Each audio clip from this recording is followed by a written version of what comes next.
Direct action, সন্ত্রাসীদের বিরুদ্ধে direct action, একালকটার বিরুদ্ধে ডাইরেক্ট অ্যাকশন, ফাঁসির বিরুদ্ধে ডাইরেক্ট অ্যাকশন। এই আমার সোনার বাংলায় সন্ত্রাসী টানা তৃতীয়বার অর্জন করেছে দেশের সেরা সুপার ব্র্যান্ড স্বীকৃতি বসুন্ধরা টিস্যু। ঠাঁই নাই, সন্ত্রাসীদের ঠাঁই নাই, সন্ত্রাসীদের ঠাঁই নাই, সন্ত্রাসীদের ঠাঁই নাই, আমার সোনার বাংলায়, সন্ত্রাসীদের ঠাঁই নাই, লাল সবুজের বাংলায়, সন্ত্রাসীদের ঠাঁই নাই।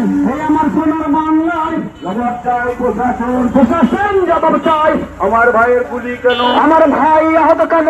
জবাব চাই প্রশাসন। এই হাতি ভাইয়ের কিছু হলে চলবে আগুন, চলবে এখন ঘরে ঘরে, হাতি ভাইয়ের কিছু হলে চলবে আগুন ঘরে ঘরে, ডাক্তার কিছু হলে, চলবে আগুন ঘরে ঘরে, এসবের কিছু হলে চলবে আগুন ঘরে ঘরে। অ্যাকশন অ্যাকশন, ডাইরেক্ট অ্যাকশন, হামলাকারীর বিরুদ্ধে, ডাইরেক্ট অ্যাকশন। সন্ত্রাসীদের বিরুদ্ধে